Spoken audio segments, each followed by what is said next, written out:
নমস্কার বন্ধুরা, আজকের ১২তম ক্লাসে তোমাদের স্বাগত। আজকের ক্লাসের আলোচ্য বিষয় হলো মানব সম্পদ পরিচালনা, হিউম্যান রিসোর্স ম্যানেজমেন্ট। প্রথমেই চলে আসি হিউম্যান রিসোর্স ম্যানেজমেন্ট কাকে বলে বা মানব সম্পদ পরিচালনা কাকে বলবো আমরা। এইচআরএম একটি হলো প্রতিষ্ঠানের মানব সম্পদকে সঠিকভাবে নিয়োগ, প্রশিক্ষণ এবং উন্নয়ন পরিচালনা করার প্রক্রিয়া। সহজভাবে বললে কি বলা হয়? প্রতিষ্ঠানের কর্মীদের বা কোনো গ্রন্থাগারের বা যেকোনো প্রতিষ্ঠান হতে পারে, সেখানের কর্মীদের পরিকল্পনা, নিয়োগ, প্রশিক্ষণ ও ব্যবস্থাপনা করার প্রক্রিয়াকেই কিন্তু এইচআরএম বা হিউম্যান রিসোর্স ম্যানেজমেন্ট বলা হয়। একটি সহজ সংজ্ঞা কি? যে human resource management is the process of planning, organizing, directing and controlling the activities of human resources. অর্থাৎ মানব সম্পদই হচ্ছে একটা গুরুত্বপূর্ণ সম্পদ। সেই সম্পদকে যদি সঠিকভাবে না ব্যবহার বা পরিচালনা করা হয় তাহলে কিন্তু বিপাকে পড়া হয়, এবং প্রতিষ্ঠানের ভালোর জন্য, প্রতিষ্ঠানের উন্নতির জন্য সঠিকভাবে হিউম্যান রিসোর্স ম্যানেজমেন্ট করা কিন্তু খুব জরুরি। সেটা লাইব্রেরির ক্ষেত্রে হোক বা যে কোনো প্রতিষ্ঠানের ক্ষেত্রে হোক। এইচআরএম এর প্রধান উদ্দেশ্য কি কি, এগুলো সবই কিন্তু খাতায় নোট ডাউন করবে এবং ভালো করে পড়বে। এগুলো কিন্তু খুব গুরুত্বপূর্ণ।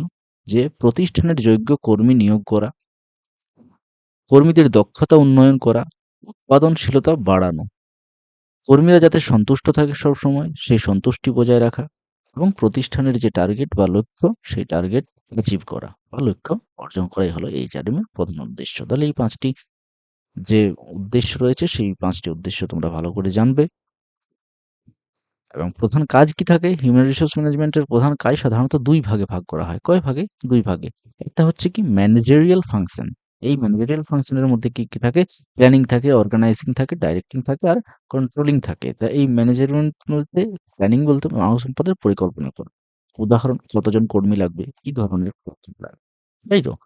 আসলে একটা পরিকল্পনা না হলে মানব সম্পদকে সঠিকভাবে ব্যবহার করা যায় না।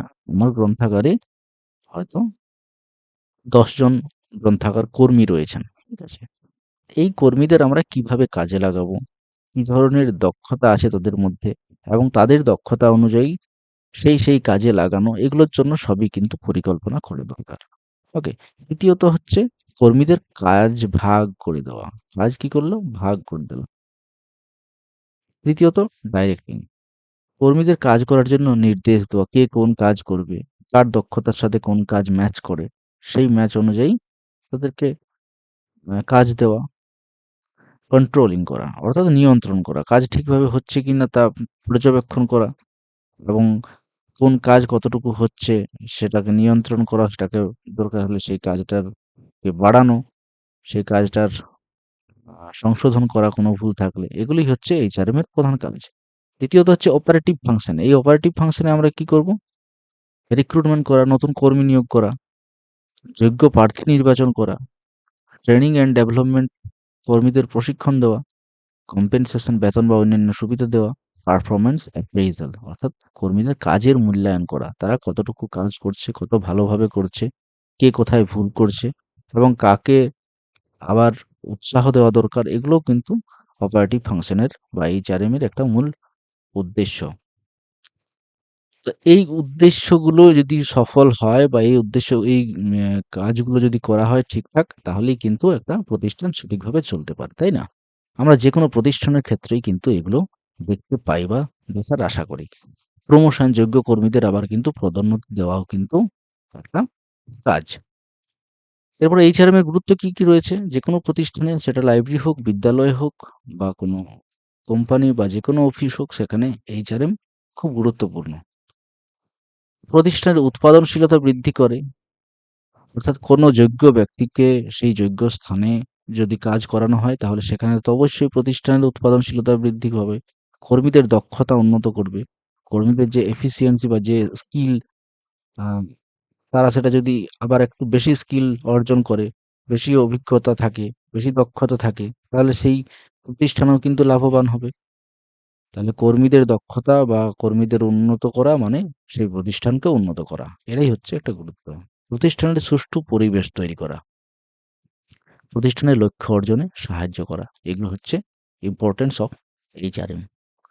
নেক্সট, লাইব্রেরি ম্যানেজমেন্টে এইচআরএম কি করে? তাহলে আমরা দেখলাম যে এইচআরএম কি, এইচআরএম কিভাবে কাজ করে, এইচআরএম এর জন্য কি কি ইম্পোর্টেন্স রয়েছে।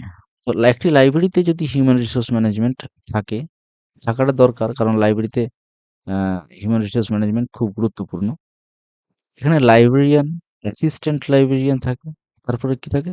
লাইব্রেরি অ্যাটেন্ডেন্ট থাকে, তারপরে থাকে টেকনিক্যাল স্টাফ। এই যে ৪ টি পদ, এই ৪ জনের জন্য কি কাজ থাকে? লাইব্রেরি কর্মীদের নিয়োগ করা থাকে, লাইব্রেরি কর্মীদের প্রশিক্ষণ দেওয়া থাকে, কাজ ভাগ করে দেওয়া থাকে, কর্মীদের দক্ষতা বৃদ্ধি করা। এগুলোও কিন্তু সবই লাইব্রেরি ম্যানেজমেন্টের যে হিউম্যান রিসোর্স ম্যানেজমেন্ট আছে, মানব সম্পদ পরিচালনা করার জন্য এগুলো কিন্তু খুব গুরুত্বপূর্ণ। এইচআরএম এর বৈশিষ্ট্য কি? এটি হচ্ছে পিপল ওরিয়েন্টেড, অর্থাৎ লোকজন সবাইকে নিয়ে কিন্তু এটি গঠিত হয়। এটি কন্টিনিউয়াস প্রসেস, এটা কিন্তু যে এমন নয় যে হুম, হয়ে গেল একবার আমি ঠিক করে দিলাম কে কোন কাজ করবে, কাকে কোথায় বসাতে হবে, কে কার প্রমোশন দরকার, কার উৎসাহ দরকার, কাকে বেতন বাড়াতে হবে, এটা কিন্তু নয়। তাকে বাৎসরিক বা ষান্মাসিকভাবে, ইয়ারলি বা কোয়ার্টারলি তাকে কিন্তু কন্টিনিউয়াস প্রসেসের মধ্যে থাকতে হবে। তাহলেই কিন্তু একটা ভালো রেজাল্ট পাওয়া যাবে। এটি ডেভেলপমেন্ট ওরিয়েন্টেড, এটি প্রতিষ্ঠানের গোলস অর্জনে সাহায্য করে। নিশ্চয়ই। এক্সাম ইম্পোর্টেন্ট পয়েন্টস কতগুলো এক্সাম ভিউ পয়েন্ট থেকে, এই 4M এর মধ্যে এই কোয়েশ্চেনগুলো কিন্তু খুব আসে। কম্পেনসেশন মানে বেতন সুবিধা, ট্রেনিং মানে দক্ষতা বৃদ্ধি হবে, সিলেকশন প্রার্থী নির্বাচন করা, নতুন কর্মী নিয়োগ করা, HRM অর্থাৎ মানেই হচ্ছে ম্যানেজমেন্ট অফ পিপল। এগুলো কিন্তু গুরুত্বপূর্ণ, তোমরা মনে রাখবে। পসিবল এক্সাম কি কি আসতে পারে? What is human resource management, মানব সম্পদ পরিচালনা কি? তোমরা থিওরিটা পড়লেই ভালো করে বুঝতে পারবে কাকে মানব সম্পদ পরিচালনা করা হয় বলা হচ্ছে। লং কোশ্চেনের মধ্যে discuss the function of human resource management, discuss করতে বলেছি কিভাবে কাজ করে হিউম্যান রিসোর্স ম্যানেজমেন্ট, এটাও তোমরা থিওরি থেকে কিন্তু পাবে। এখানে যে এমসিকিউটা রয়েছে, HRM deals with machines, buildings, না পিপলস, না বুকস, এর মধ্যে কোনটা অ্যান্সার হবে তোমরা জানাও। ওকে, সো থ্যাংক ইউ।